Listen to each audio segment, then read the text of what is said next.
All right. Welcome to another Voices of Waldorf Elders, an oral history project preserving the experiences and wisdom of longtime Waldorf educators for younger and future generations, teachers.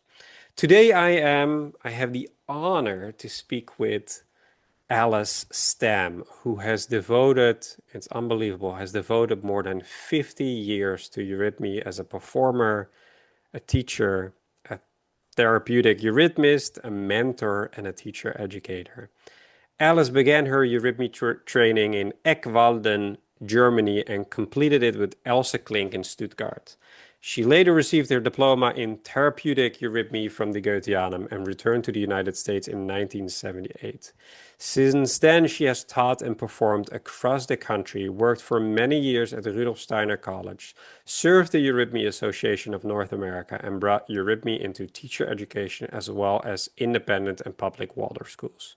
Today, she is Director of the Arts at Gerdales Teacher Training, where um, we are colleagues. Alice, welcome. Thank you so much for being on. Thank you so much. It is truly an honor, Rule. Wonderful. Well, there's so much that we can talk about. Um, there's 50 years of Waldorf experience, immersion that we can talk about. But what I would love to do, I was um, walking around this morning and thinking, I would love to hear a little bit of just a little sketch of your story before a Waldorf education. Where did you grow up? Uh, what type of childhood did you have? What type of environment were you educated in? What did your school life look like? Anything that you would like to share uh, about your life before a Waldorf education? Well, I'm a Connecticut Yankee and born in Hartford, Connecticut. And when I was 4, my father and mother decided that West Hartford, Connecticut was not the place to raise children. And they got in the car and they drove a distance where my father could easily drive to work, about 10 or 15 miles at Pratt and Whitney Machine Tool, and they found a little 4-acre plantain, so to speak, on Huckleberry Hill in Avon, Connecticut. And there I really spent the rest of my childhood days. And my father was very much involved with natural food and farming things. And at one point, the president of that Natural Food Association said to him, "You know, if you really want to get deeper into this, you've got to learn about biodynamics." Well, somehow he got my brother and myself into the car in 1961. So when I was 18, we drove to Spring Valley, New York. And there was Aram Fried Pfeiffer at the Biodynamic Conference. And that's when I met some dearest friends, one of whom, the eurythmist Claudia Fontana, was helped us to where we were staying overnight, but just introduced me to a lot of young people who eventually became Waldorf teachers. And I was not interested in becoming a Waldorf teacher at all. I was much more interested in a therapeutic stream. But anyway, after that biodynamic conference, then I went and served in the kitchen and made beds and sort of guests and everything else like that. And that really got me into anthroposophy. So the 60s and going to college. And from there, then in 19, let me think, 66, I thought, I'd really like to find out more about this anthroposophy as such. And mind you, there were wonderful European friends who came over for the summer conferences at Threefold.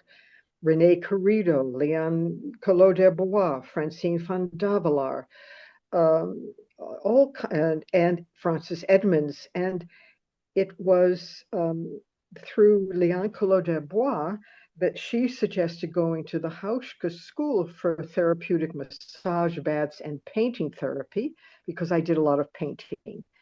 And then Frances Edmonds, I invited to come to my college to give a talk about Shakespeare. You know, those were the days you could do heady things. It was wonderful. And he came and gave a wonderful lecture that really touched the hearts of the students and of my wonderful teacher, Katie Clark. Uh, Katie Cook was her name, a wonderful uh, college teacher um, who recognized scholarship, but also the human being in relationship to scholarship. And I was really so touched that she invited him to come. But after that, then for college, I spent a year and a half at Emerson College in the general education and met, you know, all these wonderful anthropops, Olive Witcher and John Davy, as well as doing Eurythmy with Elizabeth Edmonds, which was just a joy. But after that, then I decided I really wanted to pursue this therapeutic stream that I felt very drawn to, and not so much the pedagogy. So I did go to Ikvelden, or actually Bad Boll, and I studied then massage and baths with Margareta Hauschka. And this, you could say, this for me was a way to meet the whole stream of Ita Wegman in our movement and what healing involved and meant, because Ita Wegman, this wonderful, could I say, humanistic doctor who worked deeply with Rudolf Steiner, she also recognized, for instance, painting therapy with Margareta Hauschka, massage and baths also with Margareta Hauschka, and all kinds of healing modalities, which she said our patients are going to need in the future, and not just chemistry, not just chemicals. And as you know, her collaboration with Steiner on Fundamentals of Therapy, this book where they co-authored together, was very much part of this. And I so enjoy the massage and the baths. And then I met Elsa Sittel, an old curative eurythmist in Ekvelden, and a friend of hers was just beginning, you could say, an artistic training for curative eurythmy that included curative eurythmy. And that was in 1970 that I started that. I had met through Dr. Layers and So could we yeah, sorry for interrupting you. Because there is already so much in what the journey that you're describing here. So mm, I would love to put a pin on it and go back to the. I'm fascinated by. Okay, it's 1961. You're 18 years old. Your dad, coincidence or not, is taking you to a biodynamics conference. Um, how much of a niche was anthroposophy in the United States at the time? What was the status of anthroposophy at the time? well, it was very, so those were the 60s, and it was very much around threefold. The St. Mark's group, which had begun in New York City with a vegetarian restaurant, and the study group had purchased this property out in Spring Valley, now Chestnut Ridge, just north of New Jersey. And so I think there was the Waldorf School just beginning or about to in New York City, but it was very. I think the first kindergarten was in Green Meadow, which was the little school that started at in the threefold foundation area. And so it was just very young. These two singers who had been living at Carnegie Hall in New York had gone to Berlin to hear Rudolf Steiner speak, and were very much taken, and came back and said, to several of them, you've got to hear about this. And unfortunately, Steiner never comes to America. So that is a great loss, and he had planned to. He had very much wanted to, but his health just did not permit him. So in the 60s, though, um, we had the beginnings, and certainly there was a school there um, at Green Meadow, but um, you could say in the 60s there was a youth group, the Michael Youth Group, that we formed with Carlo Pietzner, and there was a strong connection with the Camp Hill movement, which had just at about the same time had moved from Scotland. Carlo and his wife had come to Donegal Springs and Beaver Run and then to Copiague.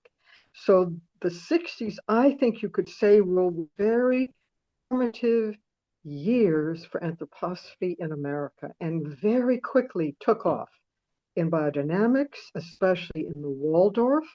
And at that time in Spring Valley, Paul and Ann Scharf were beginning to talk about making something like the fellowship community, retirement community, but actually a social community around the care of the elders, which is thriving today, as is also Camp Hill Ghent up in Upper New York Yeah.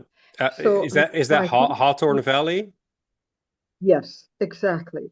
And so from the Steiner School in New York, a group of teachers went to Harlemville area and began a school in the country. So, for instance, children from New York City could go in the summertime for a summer camp, or do things really help them to appreciate nature and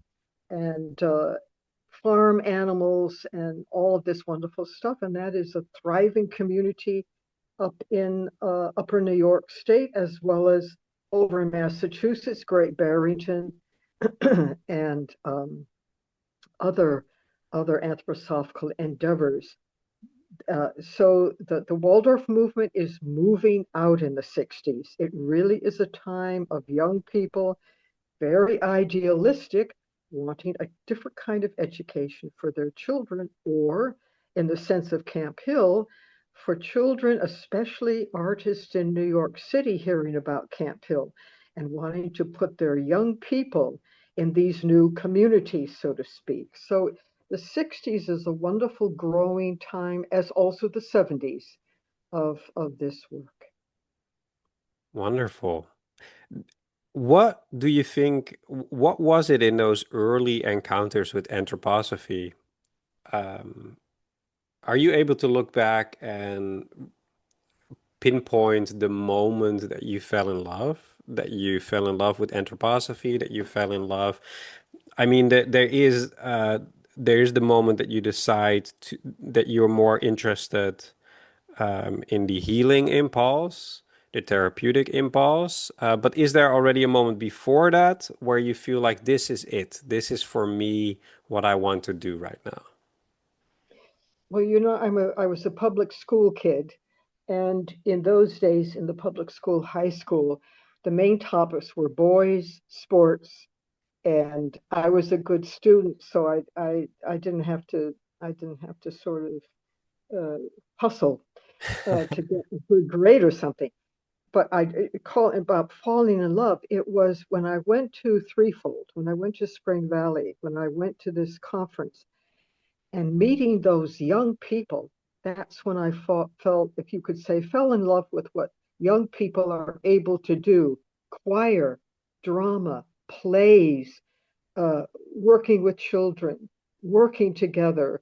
Um, just, just one of my dearest friends is Claudia Fontana, and we talked about it yesterday about all these wonderful things that as young people we were involved in.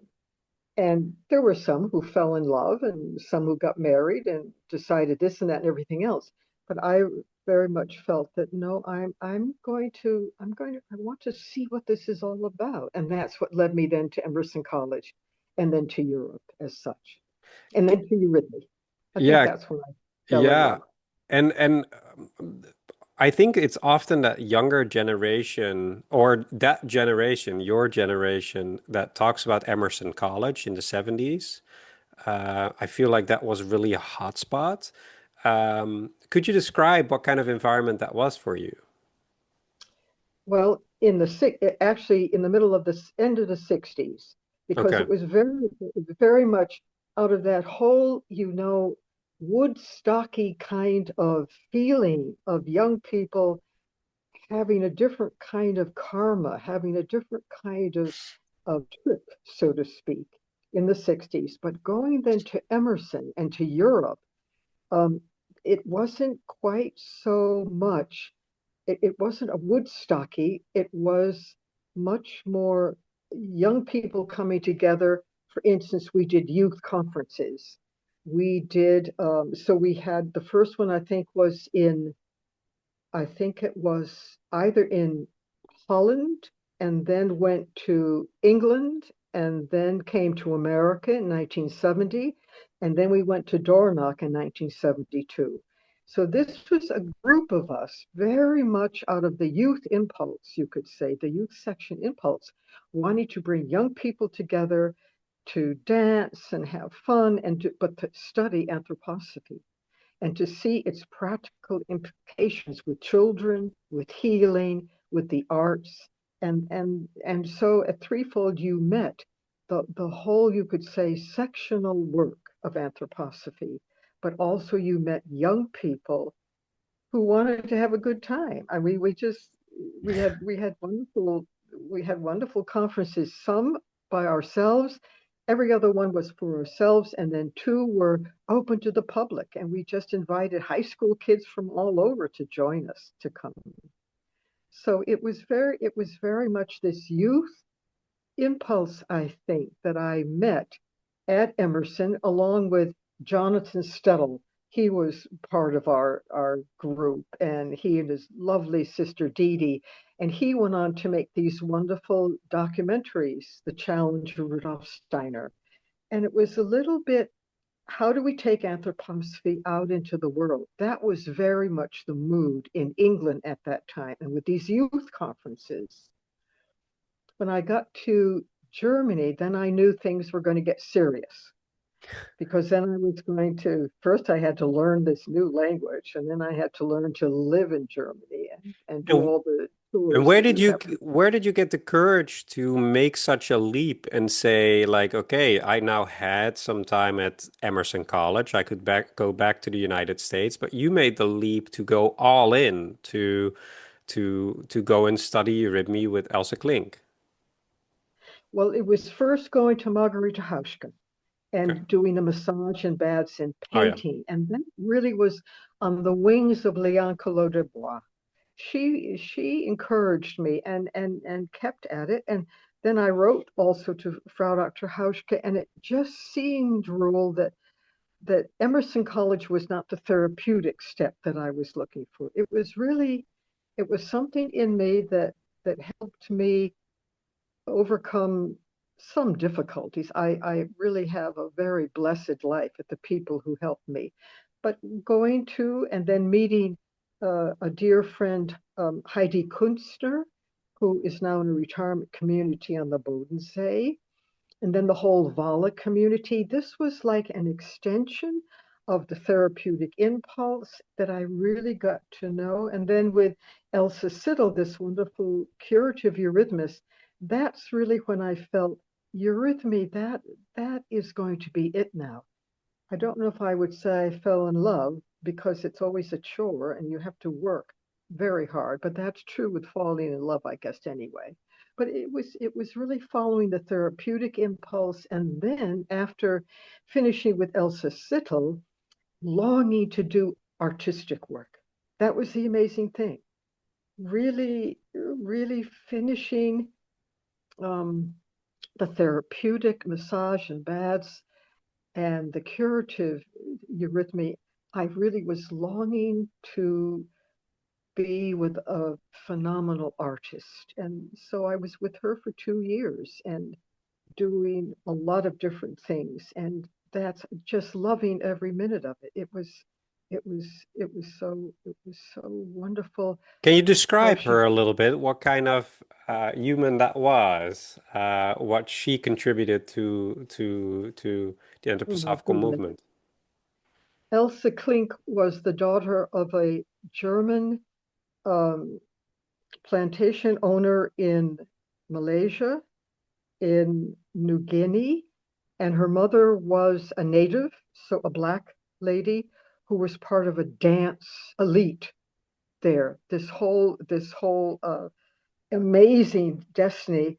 And when her father knew about the Waldorf movement, and when Elsa was, I think, 6 or 7, he said, I'm going to take her and put her in the Waldorf school in Stuttgart.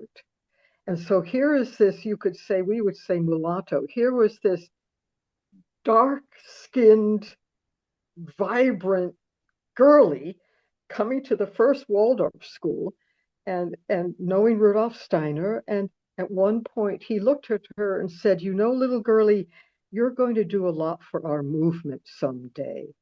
And she had really wanted to be a fashion designer. She loved to sew.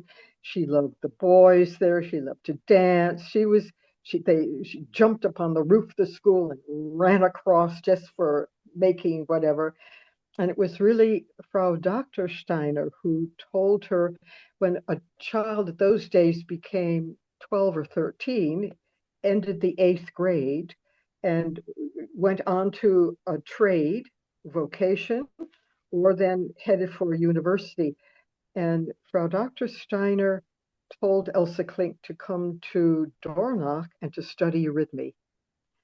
And so this wild beast of a lady with so much life, she studied eurythmy. And it was to her, she said, it was just like, it was like so obvious. She just moved and did it, this sort of a thing. But when she was finished, then she went to Stuttgart, or first she went to Holland, and she said, well, if this is worth its weight, I've got to see if people want to do it. And she began to teach, and people loved what she did. And then she went to Stuttgart and began to teach there. But she also performed in Dornach with Leah van der Pals, this wonderful Dutch. I mean, as blonde as can be. They used to call them the the white and dark chocolate when they performed together, and they just did marvelous things. And I think one remembers Elsa Klink, her artistry, but that she built up an artistic eurythmy troupe who eventually performed in the Opera House in Stuttgart and performed. We went to um, Zeist and to Cartbau and performed the choreography Eurydice and Orfeo. This was in 1977 or something like that when I first went to her. So she was the artist of her time and very, very much respected in the public as well. And it was this, if I could say, worldliness, this outreach, this taking up life.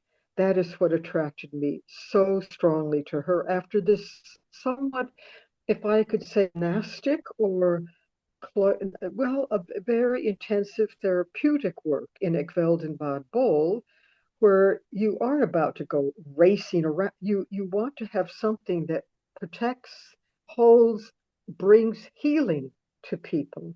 And I just was, I could understand that and I would take that up later.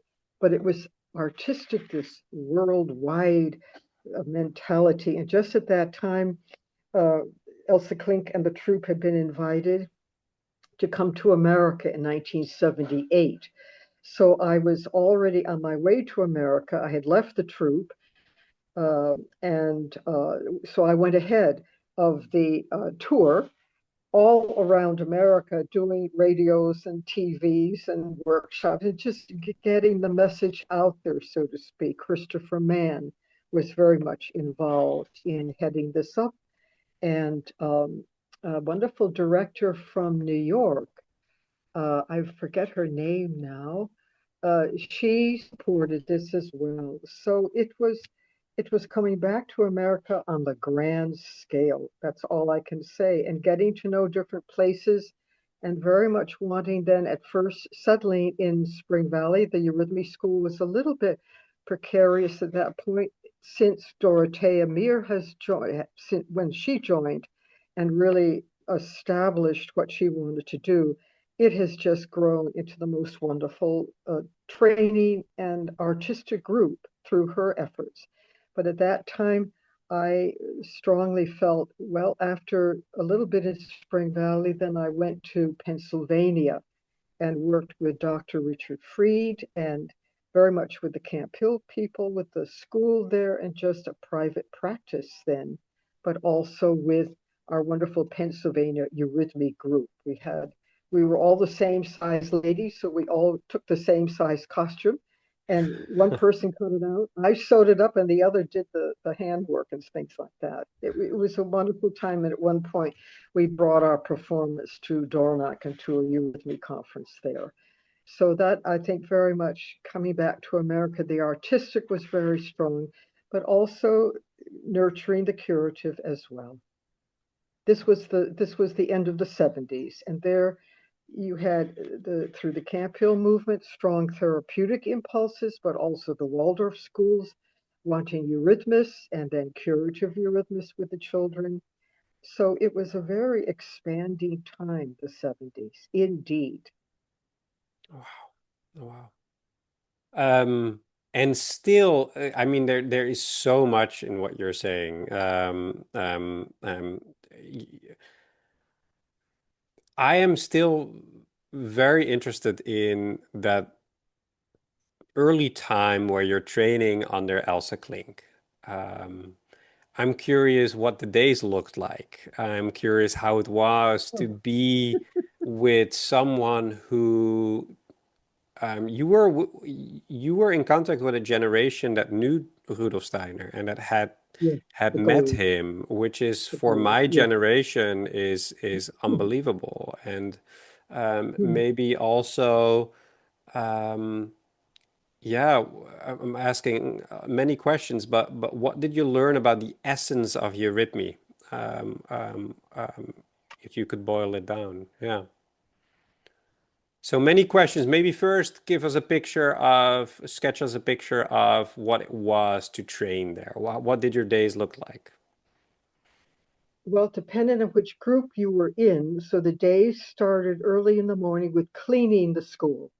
That was about 7:30 in the morning. We all had our tasks, and to really keep the school beautiful and fresh flowers. And then the different courses started, and the so that meant that quite a few from the stage group were teaching, and quite a few of us then were also doing so-called lay courses in different towns, and that was usually on a Monday and a Monday night, because then uh, in the evening there was a huge chalkboard, and the chalkboard had the schedule for rehearsals for the stage group.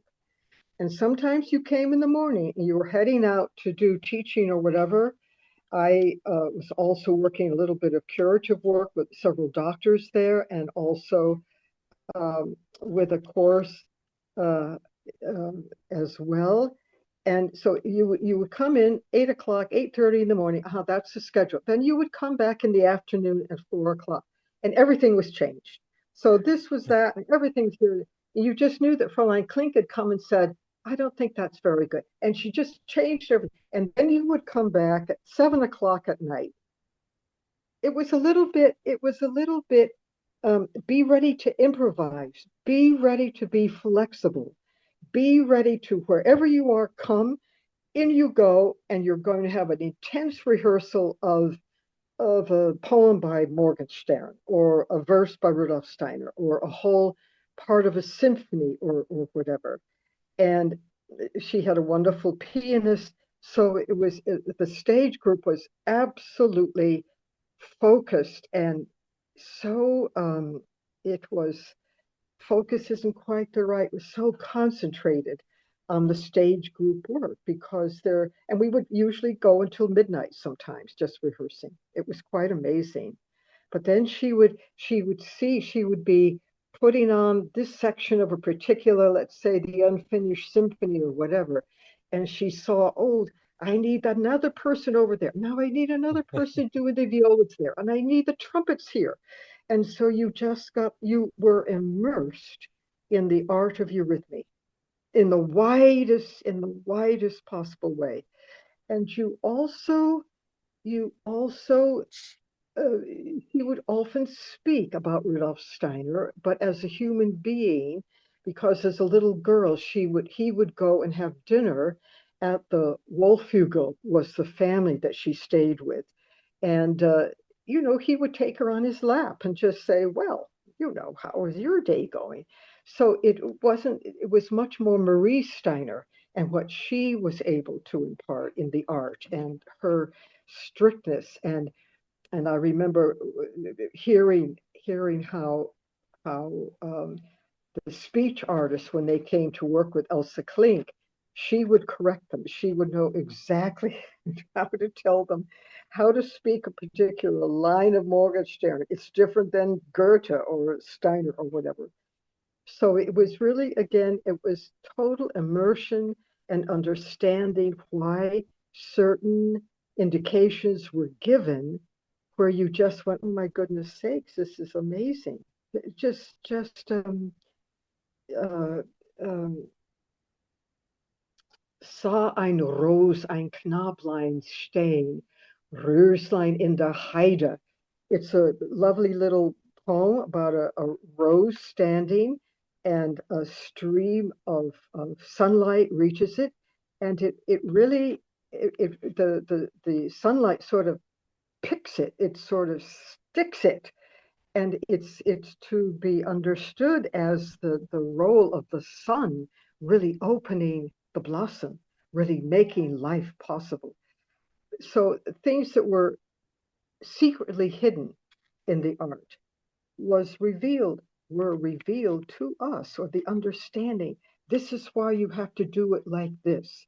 And that role was such a huge it was so huge for me. And I think a lot of the young people sort of went through the Eurythmian a little bit dreamingly, half awake maybe. It was a wonderful way to move, but to really understand, and that's something that Elsa Klink had said, she could just rattle off, oh, this piece of music and this poem or whatever. Um, at one point, she said, but I stopped and I said, wait a minute, I want to know why I'm doing what I'm doing.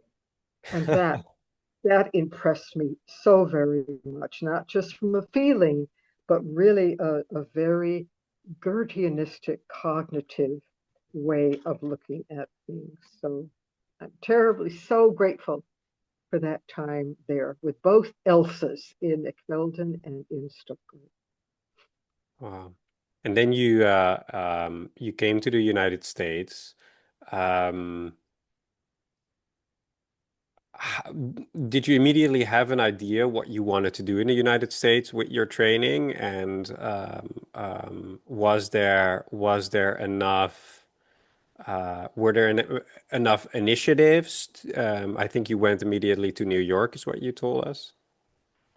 Yes, I was very much taken with Denver when I was there, and also San Francisco. But both places had eurythmists already or were going there.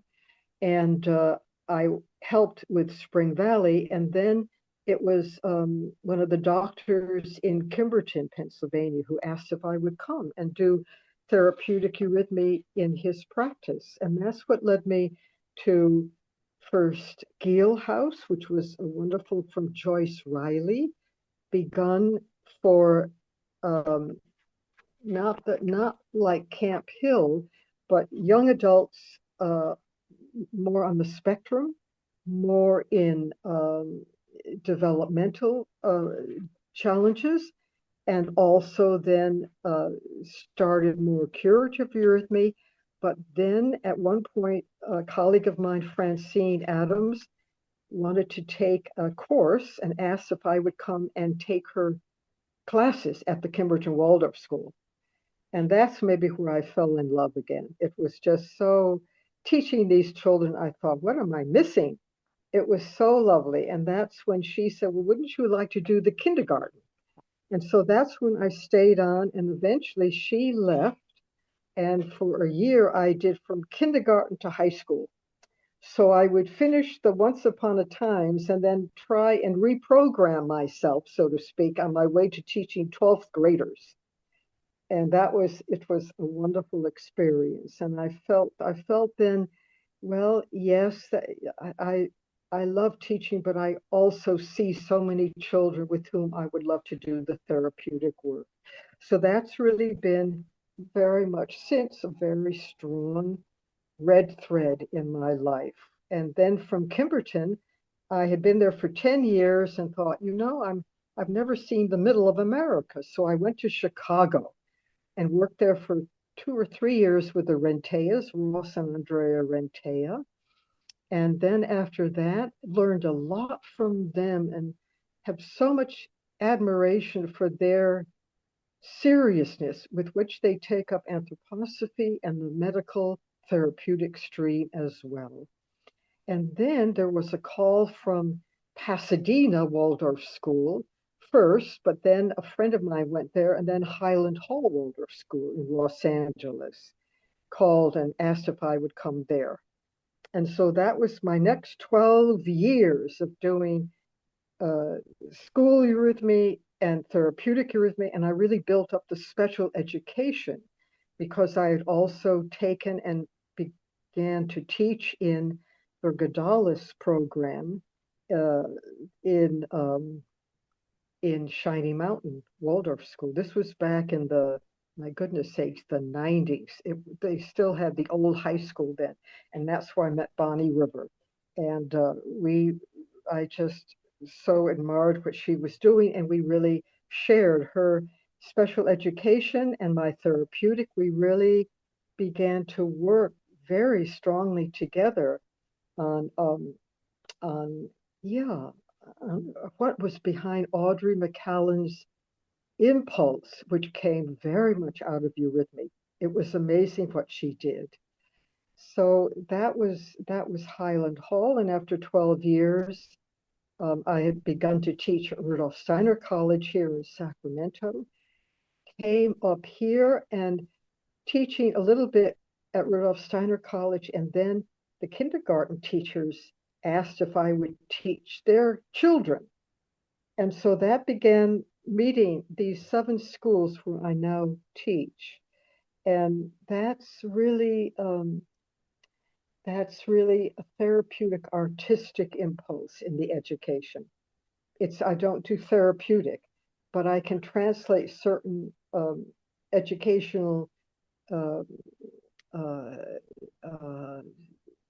uh, indications, you could say, to help little children. So that's really bringing me right up to the present moment after this journey of meeting so many, as you say, people who knew Rudolf Steiner or people who really had a special connection with the war uh, movement, maybe you could say.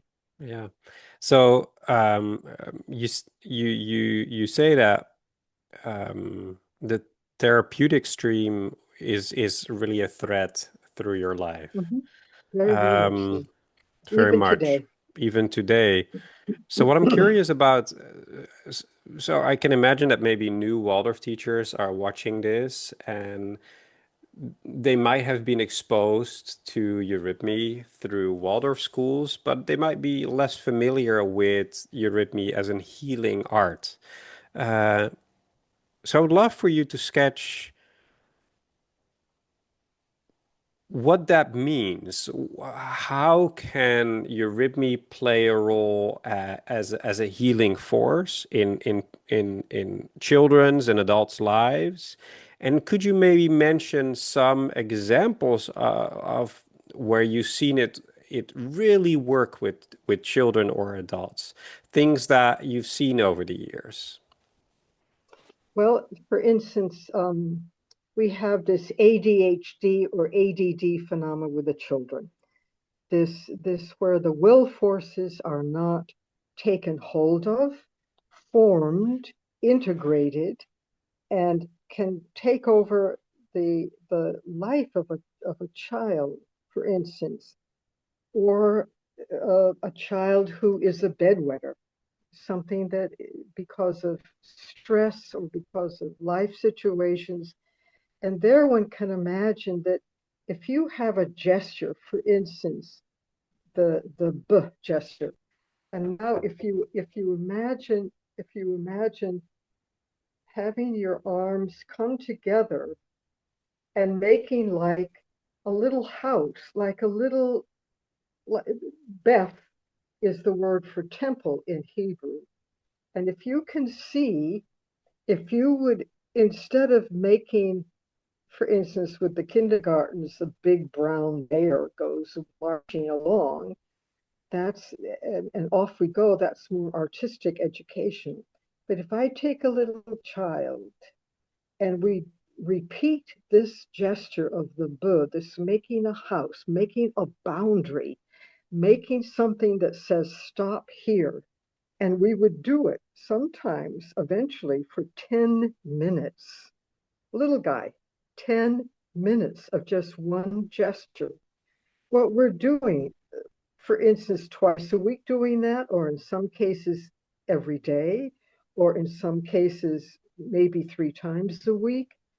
If we do that for a period of between 7 and 10 weeks, it is like re if I say programming, that's really an awful way, but rehabitualizing the little child's life forces that they work to help make a boundary.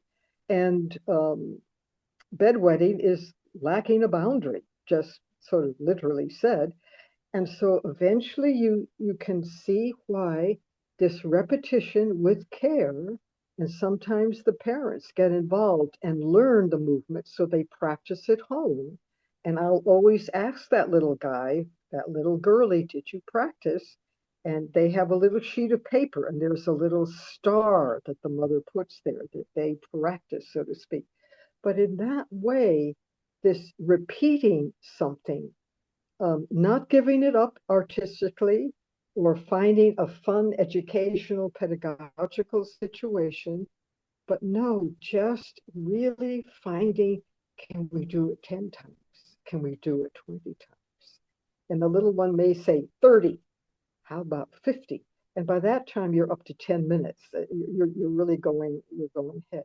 But in that way, the curative eurythmy can help, especially with young children, to rebuild, to reform, to re-emphasize certain capacities that were missed maybe on the way to incarnation, or they aren't strong enough in this incarnation process. But it also applies to adults as well, to helping, for instance, with cancer, particularly a particular organ that is diseased. There are certain sounds that have to do with particular organs. And when they are diseased, it's very helpful through the eurythmy to help the patient make a connection with a healthy set of movements that work back on, let's say, a diseased organ. We try to work with doctors, but that's not always possible.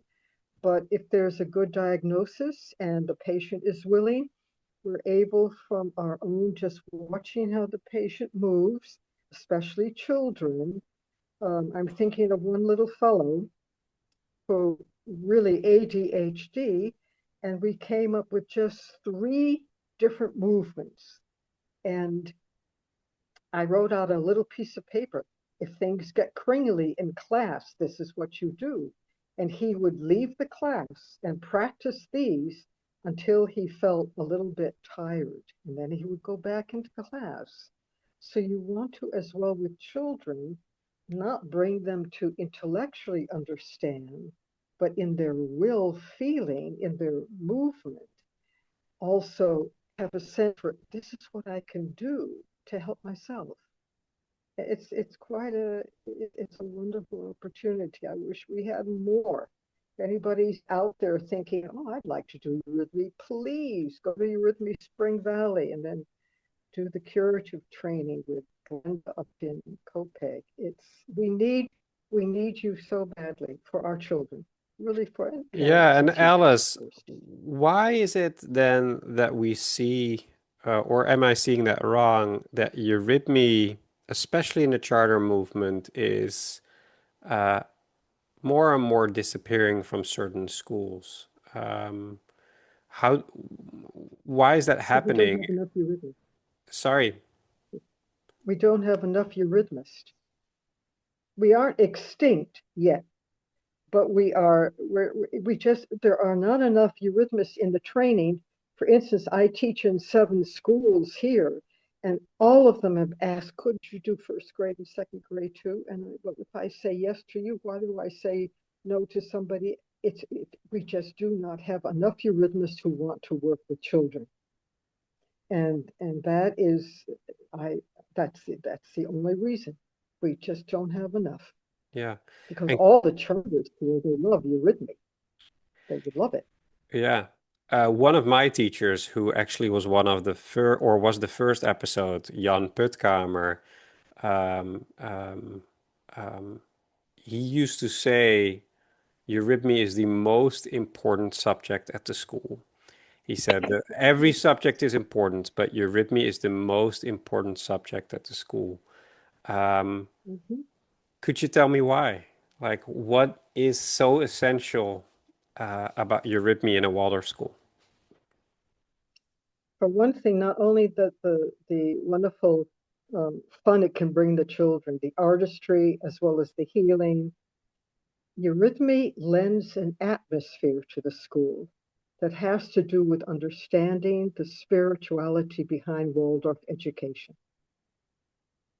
It nurtures that atmosphere. It nurtures that spirituality that you could say makes a Waldorf school that is out of the impulse that Rudolf Steiner gives in the study of man, in all of the what 1919 the original Waldorf school impulse.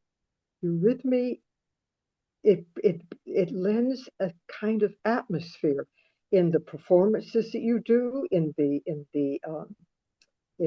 things the children will show each other, uh, and to see, oh, visible speech. Oh, that's what an A looks like.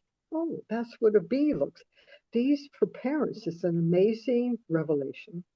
And it's that sort of revelatory spirit in eurythmy that permeates a Waldorf school. And you see it immediately in a Waldorf school if they don't have eurythmy.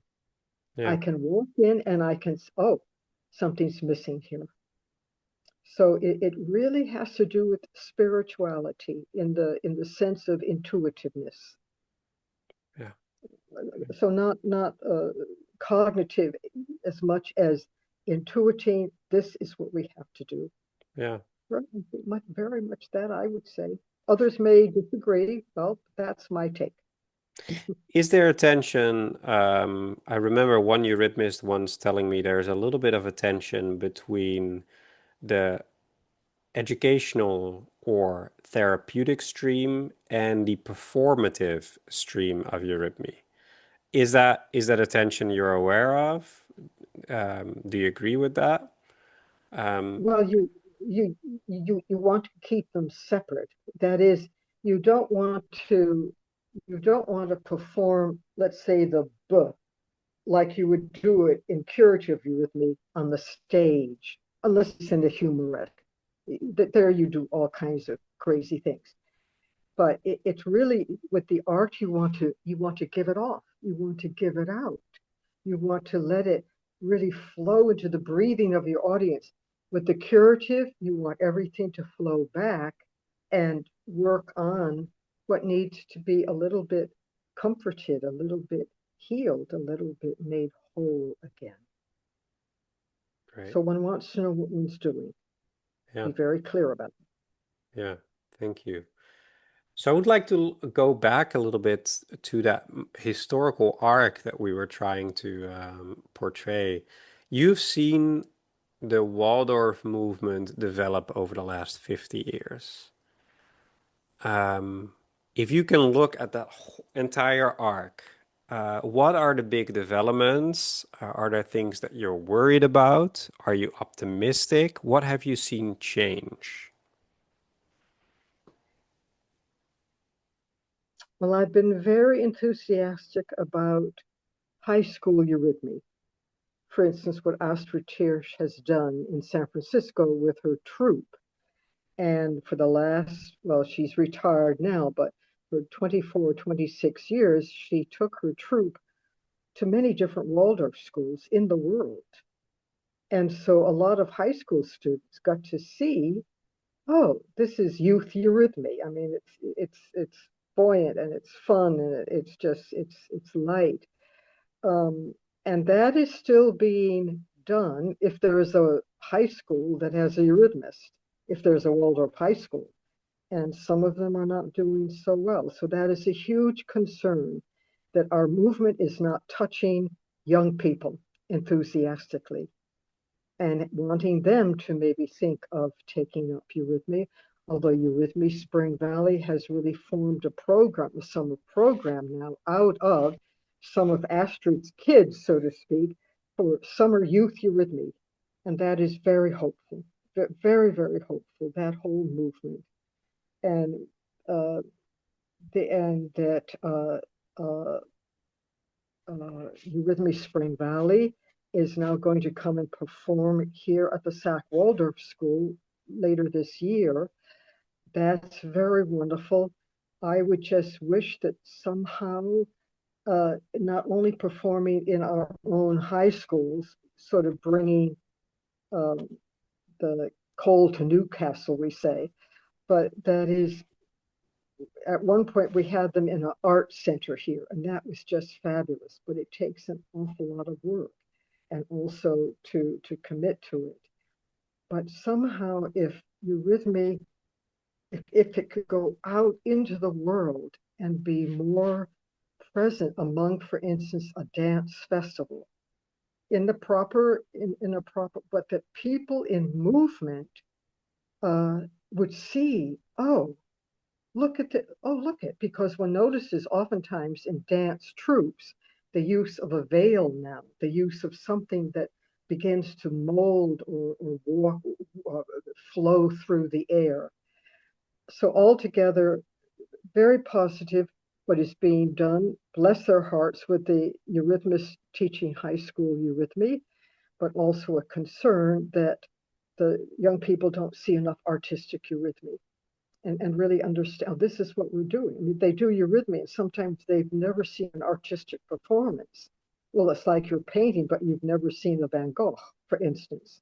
It's that there's an immediacy. There's something quite necessary about the role of art in education. And I think we've talked about the concerns, just a lack of colleagues that want to work with children, want to do eurythmy altogether. How can we make how can we make Eurythmy more attractive to these younger people? How can we make sure that these uh, Eurythmy education programs um, double in size, in pupil size? Yeah, how do you see that happening?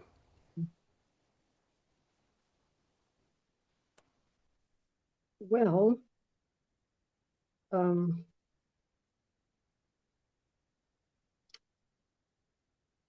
somehow to make for instance, the high school eurythmy programs um, go to other schools, for instance, have them give performances not just to their own school or to the nearby charter school, but to invite other public schools to come and see what they're doing. um, And then, I think that's a good idea. I remember myself about 10 years ago, I went with a Eurythmy teacher from the Netherlands called Vincent Harry to a Eurythmy festival in Wieten an in Germany.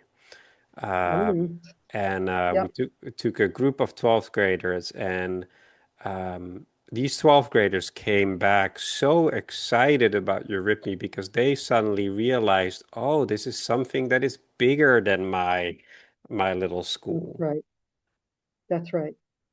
I mean, it was the same as several of our groups have gone to the Goetheanum and watched the Eurythmy there and spoken with the Eurythmists or just seen a huge stage and then fabulous, fabulous Eurythmy.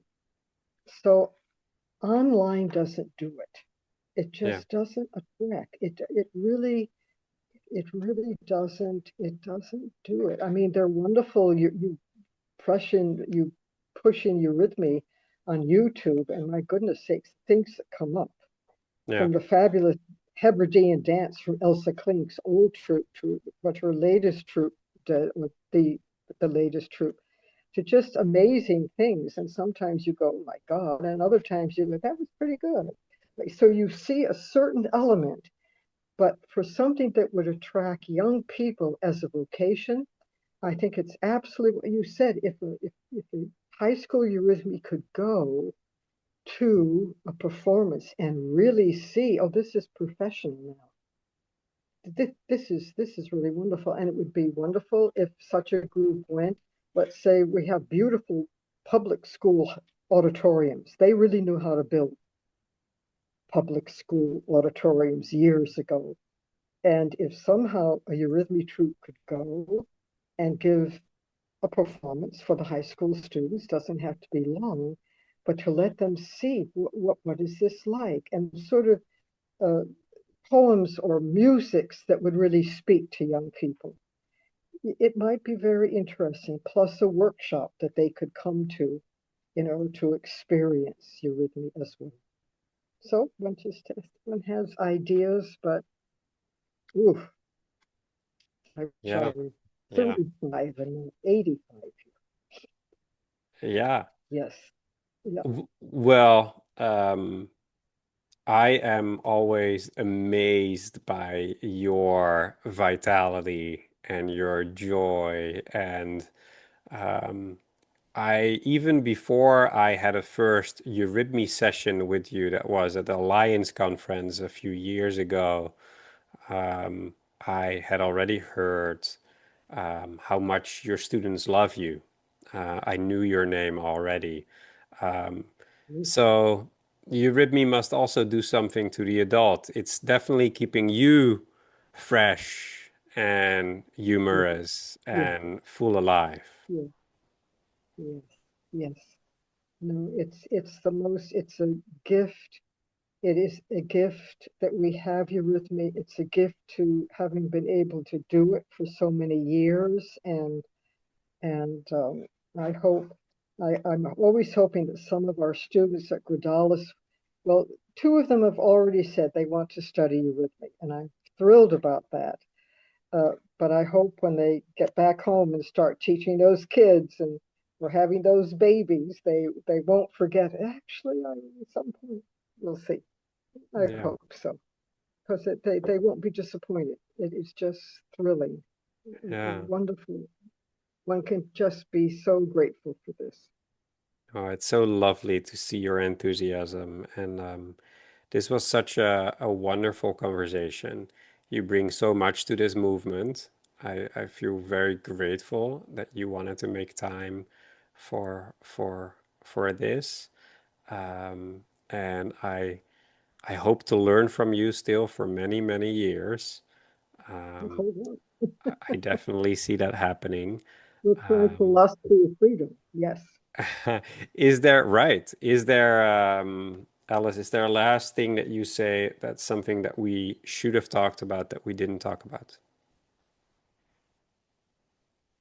Well, I'm so grateful that I could share these wonderful friends and wonderful people who have meant so much in my life. Uh, Full of gratitude for their sharings and struggles and wonderful things that they've been able to accomplish. And I just wish anybody who's seeing this, if you know of anybody or you yourself are thinking maybe you'd like to do Eurythmy or try it, give it a try and see that the gods will open up a little bit and give you a push. That would be wonderful. That This would is be wonderful. wonderful. Thank you so much, Ruth. Thank you so much. It's been lovely to converse. Thank you for your very sensitive questions too.